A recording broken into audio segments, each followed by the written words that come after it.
That didn't work. Bush is gone, new president comes in, Bill Clinton. Now, Bill Clinton shocked everybody when he first came in as president and said, you know, I'm a Baptist, Southern Baptist, and I believe in deathbed conversions. I think Saddam Hussein could actually change his colors and become a good guy. We could coerce him into being a good guy and a law abider. And he got slapped down by both Democrats and Republicans. Why? The politics of demonization. You can't do business with the devil. And we have defined Saddam Hussein as the devil. So the American people would not allow the president to go down a course of engagement that could resolve the situation with Iraq peacefully. So Bill Clinton was forced to adopt a policy of regime removal. But he recognized that the policy of the first Bush president didn't work. So he upped the ante. He turned to the CIA and he said, go, get Saddam, get a coup going, get a general near him, do something. And they tried 4 coup attempts, and they all failed. Why? Because Saddam Hussein has one of the most brutally efficient security apparatuses in the world. There's no chance of anybody getting close to Saddam Hussein and knocking him off. The strength of the security apparatus made Saddam Hussein coup-proof. Notice what I said. The strength of the security apparatus. And one of the reasons why it was so strong is we didn't know anything about it until Scott Ritter started knocking on the door and doing his experiment. Suddenly we knew a hell of a lot about it. We knew where Saddam Hussein was sleeping at night. We knew how his convoys worked. We knew who his bodyguards were. We knew how they were organized, where their barracks were, what frequencies they communicated on. We knew everything we needed to know now to empower us to get rid of Saddam Hussein. The poison pill. See, the weapons inspectors are trying to do the legitimate job, disarm Iraq, account for that remaining 5%. But in doing so, we basically empowered the United States to implement their policy of regime removal, to get rid of Saddam Hussein. Inherently contradictory policies cannot succeed in parallel. One will triumph over the other, and you can guess which one that will be. The politics of regime removal. But there's a problem. The problem's called the weapons inspectors. You see, weapons inspections have only been convened to the United States insofar as it facilitated regime removal. It's never been about getting the weapons. It's always been about getting Saddam. And now the inspectors gave the United States the ammunition they needed to get rid of Saddam Hussein, and the United States was going to make its final play. But it had to be careful, because it had one shot. Get Saddam. If you succeed, it's all over. If you fail, then you have to ensure that you continue to contain Saddam. In order to contain Saddam, you have to continue the myth that Iraq has weapons of mass destruction and is not cooperating with the weapons inspectors.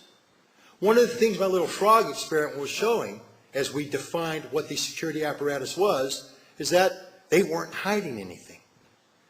There were no more documents to find, that Iraq was really disarmed.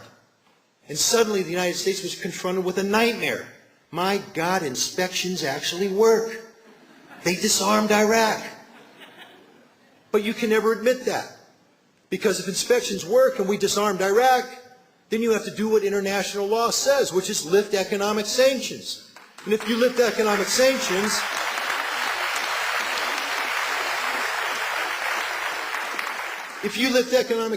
then you've broken containment. And if you've broken containment, Iraq comes back into the fold of the international community with Saddam Hussein at the helm, and that's the last thing they want. So in order to keep containment going, you're going to have to kill the inspection process. You're going to have the myth that Iraq has these weapons. See, if Iraq isn't in compliance, and there's no inspectors to determine compliance, sanctions stay in place indefinitely. So the United States undertook a bold operation. They used the weapons inspectors to deliberately provoke a crisis in Iraq, December 1998.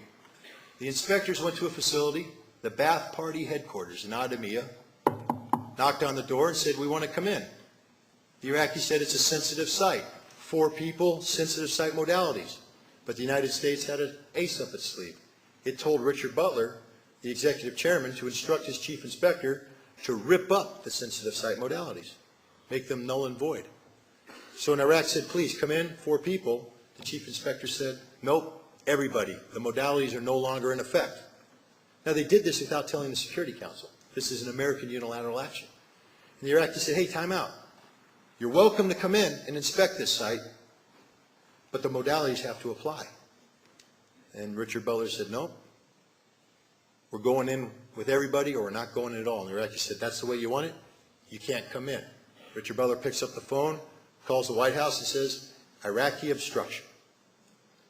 The White House picks up the phone and calls Richard Butler and says, get your inspectors out of Baghdad. 2 days later, they initiate Operation Desert Fox, 72-hour bombing campaign, which used this crisis, this manipulation of the inspection process, this Iraqi noncompliance as justification without Security Council approval, and then furthermore, used the information gathered by the weapons inspectors to target Saddam Hussein, to remove him from power. Now they failed. They failed in removing Saddam Hussein. He's still alive. But what did they succeed in? Killing the inspections. Iraq never kicked the inspectors out. No, the United States ordered them out. Iraq said the inspectors aren't welcome to come back in because they're nothing more than the tool of American policy. They're no longer a tool of the Security Council, and that's the situation we face today. No inspectors in Iraq. And here we are, though, with the door for inspections opened again by Iraq. Pressure has been brought to bear. The Iraqis have been told they have to let inspectors in or face destruction from the United States. And guess what?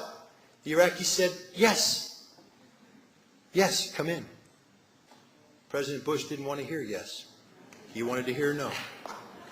President Bush wants to go to war against Iraq, to remove Saddam Hussein from power.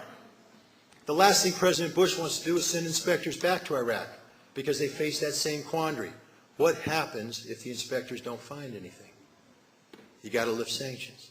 And if you lift sanctions, you break containment. And if you break containment, Iraq comes back in the fold of the international community with Saddam Hussein at the helm, and that's the last thing President Bush wants.